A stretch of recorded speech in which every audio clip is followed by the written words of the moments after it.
السلام علیکم دوستو، ہمارے یوٹیوب چینل میں آپ سب کو خوش آمدید۔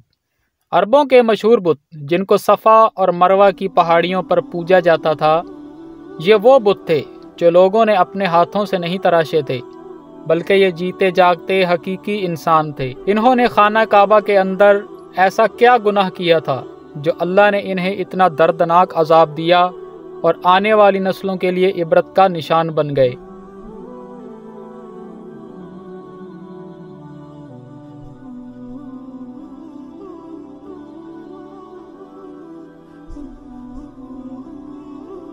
جب سے خانہ کعبہ تعمیر ہوا تب سے لے کر اب تک جس نے بھی خانہ کعبہ کی بے حرمتی کی یا کرنے کی کوشش کی تو اللہ نے ان کا وہ حشر کیا کہ رہتی دنیا تک عبرت کا نشان بن کے رہ گئے، پھر چاہے وہ دنیا کا طاقتور بادشاہ ابراہا اور اس کے ہاتھیوں کا لشکر ہی کیوں نہ ہو۔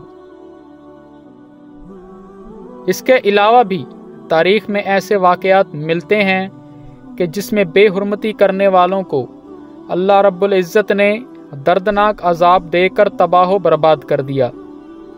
اس کی ایک مثال اساف اور نائلہ ہیں۔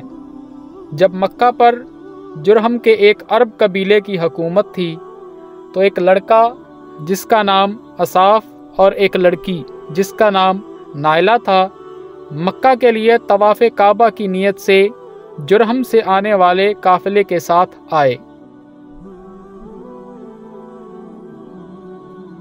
جب وہ قافلہ مکہ پہنچا اور یہ دونوں کعبہ میں داخل ہوئے طواف کرنے کے لیے تو شیطان مردود نے دونوں کے ذہنوں میں ناپاک ارادوں کا وسوسہ ڈالنا شروع کر دیا۔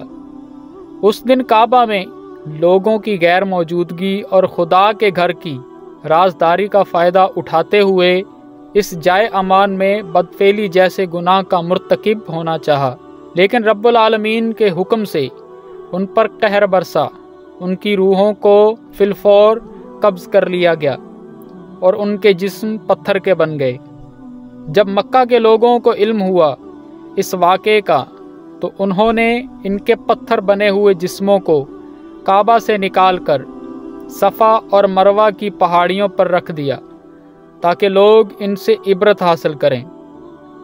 وقت گزرنے کے ساتھ ساتھ جاہلیت جب عروج پانے لگی تو لوگوں نے انہیں پوجنا شروع کر دیا۔ کچھ مسلم اسکالرز جن میں الزراقی کا نام نمایاں ہے، ان کا ماننا ہے کہ عمر ابن لوہائے جو کہ عرب قبیلے بنو خزاع کا سرپرست اور مکہ میں بتوں کی پوجا کا متعارف کروانے والا بھی تھا، اس نے ہی اساف اور نائلہ کی پوجا کے لیے لوگوں کو راغب کیا۔ اس نے لوگوں کو ان کی پرستش کے لیے آمادہ کیا اور کہا کہ خود اس کے آباء و اجداد بھی ان کی عبادت کرتے رہے ہیں۔ اساف اور نائلہ کو قریش قبیلے کے لیے خاص طور پر اہم کہا جاتا تھا، جو قریش کی قربانیوں سے منسلک تھا، جس میں خاص طور پر اساف کی طرف تلبیہ کی ہدایت شامل ہے۔ تلبیہ عربی زبان کا لفظ ہے اور یہ اس وقت بولا جاتا ہے جب کوئی کسی جگہ پر ٹھہرے تو وہیں کا ہو جائے۔ مثلا ہم مسلمان کہتے ہیں کہ اے اللہ، میں تیری اطاعت پر قائم ہوں اور اسی پر قائم و دائم رہوں گا۔ چنانچہ تلبیہ میں اللہ کی بندگی پر قیام اور اسی پر قائم رہنے کا عزم ہے، لیکن جاہلیت کے دور میں لوگ اساف بت کی بندگی کے لیے اسی پر قائم رہنے کا عزم کرتے تھے۔ پھر جاہلیت کے اندھیروں میں اسلام کا نور ظاہر ہوا۔ رب العالمین نے اس کائنات کے لیے رحمت للعالمین کا نزول مبارک فرمایا۔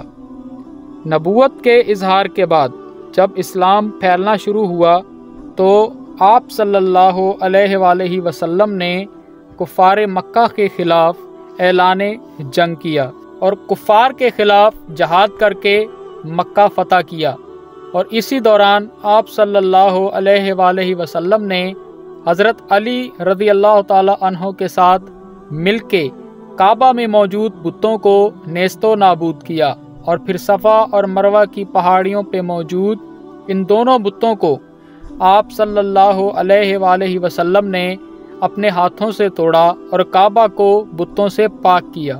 مزید ایسی معلوماتی اور تاریخی ویڈیوز دیکھنے کے لیے ہمارے چینل کو سبسکرائب کریں اور ویڈیو کو لائک اور شیئر بھی کریں، اور نیچے کمنٹ سیکشن میں اپنی رائے کا اظہار ضرور کریں۔ شکریہ۔